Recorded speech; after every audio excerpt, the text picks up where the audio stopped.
Good morning students. इसके पहले class में हम लोग सीरीज कॉम्बिनेशन के बारे में पढ़ चुके हैं। आज हम लोग पैरेलल कॉम्बिनेशन ऑफ रेजिस्टेंस पढ़ेंगे।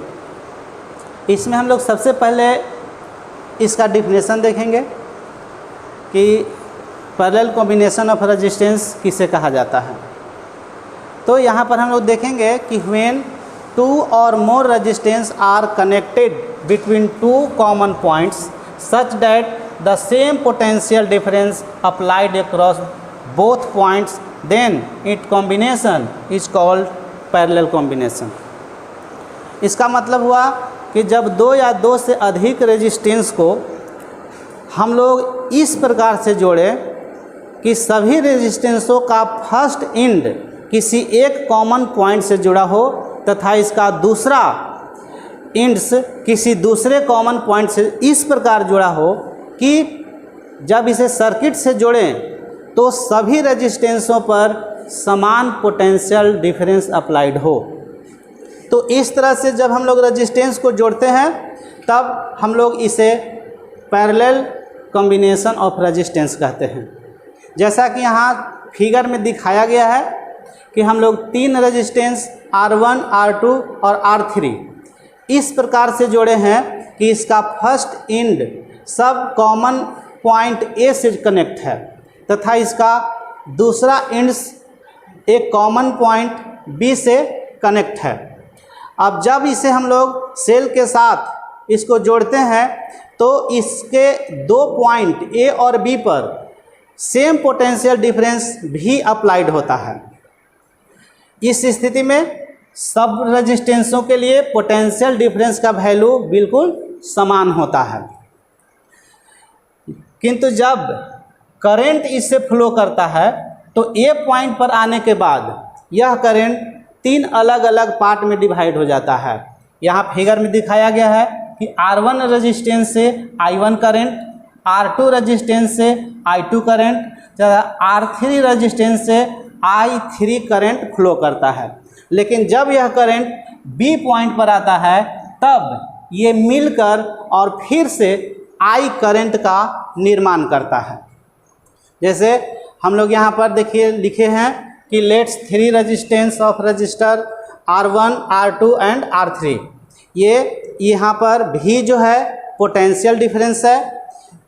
तो इस तरह से हम यहाँ पर लिख सकते हैं कि I equal to I1 plus I2 plus I3, क्योंकि यहाँ पर आप देख सकते हैं कि सभी करंट आपस में मिलकर फिर से I का निर्माण करता है। अब हम लोग पहले रेजिस्टेंस के लिए अगर ओम्स के रूल को अप्लाई करते हैं तो उसके लिए हम लोग लिख सकते हैं V is equal to I1 I2 R2। तो इस तरह से यहाँ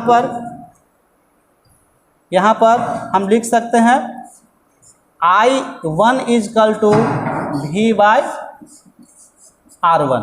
इसको हम लोग इक्वेशन फर्स्ट बना लेते हैं। इसी प्रकार फॉर R2 हम लिख सकते हैं I2 equal to V by R2, equation second. For R3 I3 equal to V by R3, equation 3। Equation 3 है। अब इक्वेशन फर्स्ट, अगर इस इक्वेशन में हम लोग I1, I2 और I3 का वैल्यू अगर पुट करते हैं तो हमको मिलेगा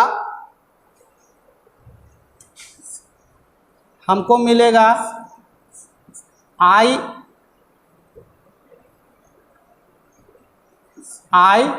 is equal to V by R1 plus V by R2 plus V by R3, equation हो गया 4। अब अगर इक्विवेलेंट रेजिस्टेंस R मान लिया जाए, if R is equivalent resistance,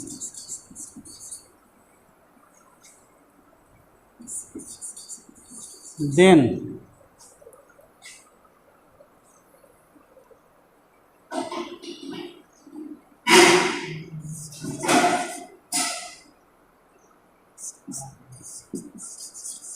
from Ohm's law V equal to I R, इसलिए हम लिख सकते हैं I equal to V by R। ये हो गया इक्वेशन 5। इस तरह से हम देख सकते हैं कि इक्वेशन 4 और इक्वेशन 5 से हम लोग लिख सकते हैं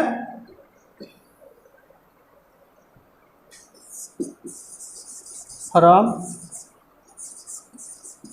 इक्वेशन 4 एंड 5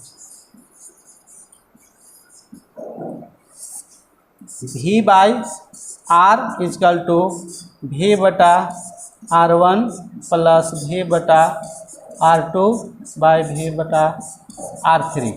यहाँ पर हम V को अगर कॉमन ले लेते हैं तो मिलेगा 1 by R1 plus 1 by R2 plus 1 by R3। इस तरह से V से भी अगर कैंसिल होता है तो हमको मिलेगा 1 बाई R इक्वल टू 1 बटा R1 plus 1 by R2 plus 1 by R3। इस तरह से हम लोगों को इक्विवेलेंट रेजिस्टेंस का जो वैल्यू हमको मिला, हमको इस तरह से मिला।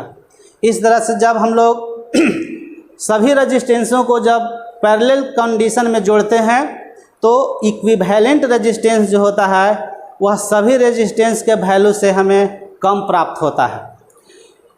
इस तरह से हम लोग पैरेलल कॉम्बिनेशन को देख लिए हैं।